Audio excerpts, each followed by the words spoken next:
India face it's greatest strategic challenge in Bangladesh since 1971 parliamentary committee on external affair. Bharat Bangladesh संबंधों पर जो report आ रही है बहुत चिंताजनक है। समझ नहीं आ रहा है कि पिछले कुछ समय से हमारे साथ ऐसा क्यों हो रहा है। कभी भारत के मालदीव के साथ रिश्ते सबसे खराब पहुंच जाते हैं, कभी भारत के चाइना के साथ रिश्ते सबसे न्यूनतम स्तर पर पहुंच जाते हैं, कभी भारत के नेपाल के साथ रिश्ते कभी न्यूनतम स्तर पर पहुंच जाते हैं, और अब भारत के बांग्लादेश के साथ रिश्ते सबसे खराब स्थिति पर पहुंच गए हैं। पाकिस्तान का नाम मैंने इसलिए नहीं लिया क्योंकि उसके साथ रिश्ते कभी अच्छे रहे ही नहीं, लेकिन ये चिंताजनक है। चिंताजनक इसलिए कहिए किसी की वैश्विक साजिश तो नहीं है, और यदि ये वैश्विक साजिश है तो हमारे डिप्लोमेट कर क्या रहे हैं, हमारे देश की जो जिम्मेदार इसमें मंत्रालय है, विदेश मंत्री क्या सोच रहे हैं, उन्होंने अभी तक इसके बारे में पूरी तरह से विश्लेषण क्यों नहीं किया।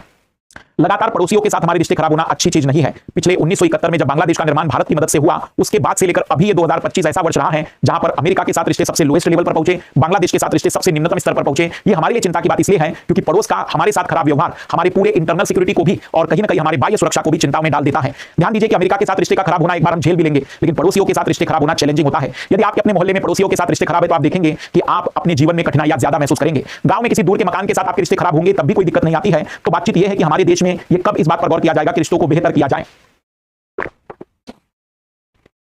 हाल ही में बड़े छात्र आंदोलन और सरकार परिवर्तन के बाद बांग्लादेश की राजनीतिक स्थिति अस्थिर रही। प्रारंभिक प्रधानमंत्री शेख हसीना के इस्तीफे और भारत में उनके निवास से द्विपक्षीय भरोसे में कमी लाई। हिंदी अल्पसंख्यक समुदाय पर हिंदी की जगह पर मैं हिंदू कहूं तो ज्यादा बेटर होगा। याद रखिए, हिंदू अल्पसंख्यक समुदाय में बांग्लादेश पर हुए हमले मेरे हिसाब से सरकार ने हस्तक्षेप करना चाहिए। यहां पर उसका कारण है, कोई भी देश में अल्पसंख्यक हो, हमारे देश में अल्पसंख्यक हो या बांग्लादेश में कोई समुदाय अल्पसंख्यक हो, अल्पसंख्यकों के हितों का संरक्षण जो देश नहीं करेगा, संकट में तो उसको आना ही है। दुनिया का कोई भी देश मुझे बता दीजिए जिसने माइनॉरिटीज का ध्यान नहीं रखा, क्या वो देश तरक्की के रास्ते पर पहुंच पाया? क्या यहां पर आखिर हमारी सरकार ने इंटरफेयर क्यों नहीं किया? जब कुछ खबरें जो कि बहुत चिंताजनक थी, कुछ हिंदुओं को चुन चुनकर मारा जा रहा था, तो हमारे देश में वो संगठन जो हिंदुओं के संरक्षण की कस्में वादे लेते हैं, जो देश के भीतर हिंदुओं को बचाने का प्रयास करते हैं, जो बाबा लोग हिंदुओं को बचाने के लिए भारत में रैलियां निकालते हैं, वे कहां चले गए इस समय? उन्होंने क्यों कदम उठाने के लिए सरकार को प्रेरित नहीं क्यों किया? क्यों उन्होंने यात्राएं नहीं की कि बांग्लादेश में जो हिंदुओं पर अन्याय हो रहे हैं वहां पर क्यों नहीं खड़े हो जा रहे हैं? देश के भीतर 84% की जनसंख्या हिंदुओं की है, तब भी हिंदू संकट में कहलाए जाते हैं और वहां हिंदू माइनॉरिटीज में है और उनकी आवाज कोई नहीं उठा रहा है। क्या सच में हम संरक्षण चाहते हैं इस धर्म का या फिर केवल दिखावा करना चाहते हैं? यहां पर एक कठोर वक्तव्य आना चाहिए था। क्या यही घटना अगर मुस्लिमों के साथ किसी भी देश में अल्पसंख्यक के रूप में हुई होती तो क्या जो अलग अलग देश है, अरब लीग है, वे आवाज उठाते कि नहीं उठाते?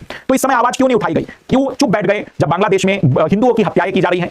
सरकार का दायित्व था कि वहां की सरकार से बातचीत करते, दबाव डालते कि आप इस तरीके से टारगेटेड होने वाली चीजों पर काम करिए, यहां रुकना चाहिए। अब इस समय नहीं याद आया हिंदू धर्म, केवल हिंदू धर्म भारत में याद आ जाता है। वास्तविक रूप में केवल और केवल दिखावा किया जाता है बचाने का। सच में बचाना होता तो स्थितियां आज बदल चुकी होती।